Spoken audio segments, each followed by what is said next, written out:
Hello all welcome to Sam lectures channel అండి. నేను last వీడియోలో ఆల్రెడీ మీకు ఎలక్ట్రికల్ సర్క్యూట్కి సంబంధించి నెట్వర్క్ థియరీ బేసిక్ స్ట్రక్చర్ అంతా కూడా ఎక్స్ప్లెయిన్ చేశానండి. వాట్ ఈజ్ వాట్ అని చెప్పేసి ఈ రోజు నుంచి నేను ఇండెప్త్ గా topic wise topic to topic అనేది నేను ఎక్స్ప్లెయిన్ చేస్తానండి. ఈ రోజు నుంచి నేను ఆల్రెడీ లాస్ట్ క్లాస్ లో చెప్పినప్పుడు నేను మెన్షన్ చేశానండి. మీకు ఎవరికైనా సరే నెట్వర్క్ థియరీకి సంబంధించి ఏమైనా డౌట్స్ కానీ ప్రాబ్లమ్స్ ఏమైనా రాకపోతే గనక నాకు శామ్ లెక్చర్స్ 319@gmail.com ఈ మెయిల్కి అయితే కనుక మీరు మెయిల్ చేస్తే నేను దాన్ని మీకు సొల్యూషన్ అనేది మీకు నేను ప్రొవైడ్ చేస్తానండి. అట్లానే ఈ రోజు మనకి టాపిక్ వచ్చేసి one of the main basic concept అండి, ఎలక్ట్రిక్ ఛార్జ్ అండి. సో మనందరికీ ఎలక్ట్రిక్ ఛార్జ్ గురించి ఎంతో కొంత అవగాహన అయితే ఉండుంటుంది. కానీ నేను మీకు దీనికి ఏమేమి గుర్తుపెట్టుకోవాలి, మెయిన్ పాయింట్స్ అయితే ఈ రోజు నేను డిస్కస్ చేయాలనుకుంటున్నాను. మెయిన్లీ మనకి ఛార్జ్ అనేసరికి దాన్ని మనం క్యాపిటల్ క్యూ అనే లెటర్ తో అయితే ఇండికేట్ చేస్తామండి. సో అసలు ఛార్జ్ అనే దాన్ని మనం ఎలా డిఫైన్ చేస్తాము అంటే కనుక it is the physical property of sub atomic particles. అంటే ఏంటంటే ఇది సబ్ అటామిక్ పార్టికల్స్ యొక్క ఫిజికల్ ప్రాపర్టీ అండి. మనకి పార్టికల్స్ కి బేసిక్ గా 2 టైప్స్ ఆఫ్ ప్రాపర్టీస్ ఉంటాయండి. ఒకటేమో ఫిజికల్ ప్రాపర్టీ అయితే ఇంకోటి వచ్చేసి కెమికల్ ప్రాపర్టీ అండి. సో మనం ఇక్కడ డీల్ చేసేటప్పుడు ఏంటంటే ఇది ఎలక్ట్రిక్ ఛార్జ్ అనేది మనకి ఫిజికల్ ప్రాపర్టీ అండి. సో సబ్ అటామిక్ పార్టికల్స్ అని చెప్పాను కదా. సో మనకి సబ్ అటామిక్ అంటే ఏంటంటే దీని నేమ్ లోనే ఉంది ఏంటంటే యాటమ్ కంటే చిన్న సైజ్ లో ఉంటాయి. అంటే ఏంటంటే యాటమ్ లో ఉంటాయండి ఇవి సబ్ అటామిక్ పార్టికల్స్ అంటే. ఇక్కడ మనం మాట్లాడేటప్పుడు 2 టైప్స్ ఆఫ్ పార్టికల్స్ గురించి అయితే డిస్కస్ చేస్తాము. అదేంటంటే వన్ వచ్చేసి ప్రోటాన్స్ అండ్ అనదర్ వన్ వచ్చేసి ఎలక్ట్రాన్స్. సో మనకి ప్రోటాన్స్ అంటేనేమో పాజిటివ్లీ ఛార్జ్ గురించి మాట్లాడతామండి, ఎలక్ట్రాన్స్ వచ్చేసి నెగిటివ్ ఛార్జ్ గురించి మాట్లాడతాం. మరి మనం ఎలక్ట్రిక్ ఛార్జ్ వచ్చేసరికి దేని గురించి ఎక్కువ డిస్కస్ చేస్తామంటే మనం పాజిటివ్ గురించి ఎక్కువ డిస్కస్ చేయమండి, ఓన్లీ ఎలక్ట్రాన్స్ మాత్రమే మనం కన్సిడర్ చేస్తాము. సో సెకండ్ పాయింట్ వచ్చేసి అదే రాసాను ఇక్కడ నేను, only electron flow is relevant.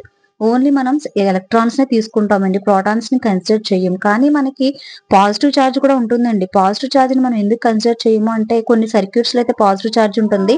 అవి ఎలా అంటే for example semi conductor devices అండి. సెమీ కండక్టర్ డివైజెస్ లో ఏంటంటే మనకి పాజిటివ్ ఛార్జ్ ఉంటుందండి. ఆ సెమీ కండక్టర్ లో పాజిటివ్ ఛార్జ్ దేని వల్ల వస్తుందంటే మనకి హోల్స్ వల్ల వస్తుందండి.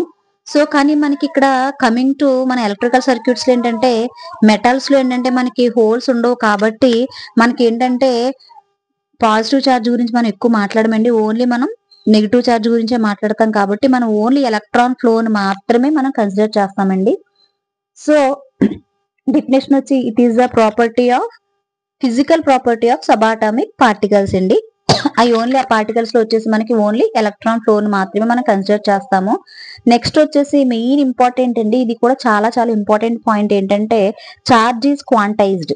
మనం ఇక్కడ ఛార్జ్ అనేది ఏంటంటే క్వాంటైజ్డ్ అంటే ఏంటంటే మనం ఛార్జ్ అని చెప్పేటప్పుడు ఫ్రాక్షన్స్ లో అయితే మాత్రం చెప్పమండి. మనం ఫ్రాక్షన్స్ లో చెప్పాలి అంటే కనుక అంటే ఫర్ ఎగ్జాంపుల్ ఎట్లా అంటే మనం క్యూని 1/2E అని కానీ లేదా ఇంకోలా చెప్పాలి అంటే 3/2E అని కానీ మనం డివైడ్ చేయమండి. ఎందుకంటే మనం అంటే మనకి ఛార్జ్ అనేది క్వాంటైజ్డ్ అండి. అంటే ఏంటంటే క్వాంటైజ్డ్ ఏంటంటే దాన్ని మనం 1/2 యాక్చువల్లీ క్యూతో ఇండికేట్ చేస్తామని చెప్పాను కదా. క్యూని 1/2E అని కానీ 3/2E అని కానీ రాయలేము. ఎందుకు అంటే ఫర్ ఎగ్జాంపుల్ దీన్ని మనం ఎలా రాస్తామంటే ఇక్కడ ఈ అనేది ఏం లేదండి. ఈ అంటే మనకి ఎలిమెంటరీ ఛార్జ్ అండి. సో ఎలిమెంటరీ ఛార్జ్ అంటే ఏంటంటే మనకి ఇక్కడ నేను చెప్పాను ఆల్రెడీ మనకి 2 టైప్స్ ఆఫ్ ఛార్జెస్ ఉంటాయని, పాజిటివ్ ఉంటుంది నెగిటివ్ ఉంటుంది. అంటే ప్రోటాన్స్ వల్ల ఉంటుంది ఎలక్ట్రాన్స్ వల్ల ఉంటుందని.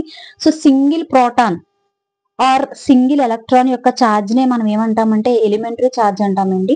సో ఇక్కడ నేను ఆల్రెడీ డెఫినేషన్ రాసాను చూడండి, the smallest known unit of electric charge carried by a single electron or single proton. So single electron గానీ సింగిల్ ప్రోటాన్ గానీ క్యారీ చేసే ఛార్జ్ ని మనం ఈ అంటామండి. సో మనం క్యూ రాయాలి అనుకుంటే గనక క్యూ ఈక్వల్ టు NE అని రాస్తామండి. ఇక్కడ N అంటే ఏంటంటే మనకి ఇంటిగ్రల్ అండి, ఇంటీజర్ అండి. సో ఇక్కడ మనం రాయాలి అనుకుంటే ఛార్జ్ ఎలా రాస్తామంటే electric charge can be only exist in discrete amounts specially as integer multiple of fundamental unit charge E. ఇప్పుడు ఫర్ ఎగ్జాంపుల్ మనం ఒకవేళ క్యూని 1/2E అని రాయాలి రాస్తే కనుక ఏమవుతుందండి 0.5E అవుతుంది. అంటే మనం ఈని ఏం చేయాలంటే హాఫ్ చేయాలి. కానీ బేసిక్ గా ఏంటంటే మనం ఫండమెంటల్ ఛార్జ్ అనేది ఇది చాలా స్మాల్ యూనిట్ అండి. మనం దీనికంటే కూడా వాల్యూని మనం అనేది ఇంకా రెడ్యూస్ చేయలేము. ఇదే స్మాలెస్ట్ వాల్యూ అండి. సో దీన్ని మనం ఇలా హాఫ్‌గా డివైడ్ చేయడం పాసిబుల్ కాదు. అట్లని ఇక్కడ మీరు ఎగ్జాంపుల్ తీసుకుంటే 3/2ని మనం 1/2 + 1 అని రాయొచ్చునంటే 1 ప్లస్ 0.5 అనండి. సో ఇదైతే పాసిబుల్ అవుతుంది ఇట్లా రాయడానికి. కానీ ఇక్కడ మనకి 0.5 ఉంది చూసారు. ఇదైతే మనకి ఈని మనం డివైడ్ చేయలేము. సో అది పాసిబుల్ కాదు. సో మనం క్యూని ఎప్పుడు రాసినా గుర్తుపెట్టుకోండి. Q equals to n into e. అంటే integer multiple of elementary charge కింద మాత్రమే రాస్తాం తప్ప ఇట్లా ఫ్రాక్షన్స్ లో మాత్రం మనం క్యూని రాయము. సో ఛార్జ్ ఈస్ క్వాంటైజ్డ్ అంటే ది మీనింగ్ అదండి. నెక్స్ట్ వచ్చేసి మనకి ఎస్ఐ యూనిట్ ఎలక్ట్రికల్ ఛార్జ్ కి ఎస్ఐ యూనిట్ వచ్చేసి మనకి కూలుమ్స్ అండి. ఇది ఎలా వచ్చింది అని అంటే కనుక నేము ఫ్రెంచ్ భౌతిక శాస్త్రవేత్త అయినటువంటి చార్లెస్ అగస్టిన్ డి కూలుమ్ ఈయన పేరు మీదుగా అయితే మనకి దీనికి ఛార్జ్ కి అయితే కూలుమ్ అనేది యూనిట్ అయితే వచ్చిందండి. నెక్స్ట్ వచ్చేసి నేను ఇందాక మీకు ఎలిమెంటరీ ఛార్జ్ అని చెప్పానండి. సో ఎలిమెంటరీ ఛార్జ్ వచ్చేసరికి మనకి ఈతో ఇండికేట్ చేస్తారు. సో ఫర్ ఎగ్జాంపుల్ ఒక ప్రోటానికి ఎలిమెంటరీ ఛార్జ్ రాయాలనుకోండి. 1 ప్రోటాన్‌కి ఎలిమెంటరీ ఛార్జ్ రాయాలి అంటే ఏమవుతుందంటే మనకి ప్రోటాన్స్ అనేవి పాజిటివ్‌లీ చార్జ్డ్ కాబట్టి ప్లస్ సి అని రాస్తామండి.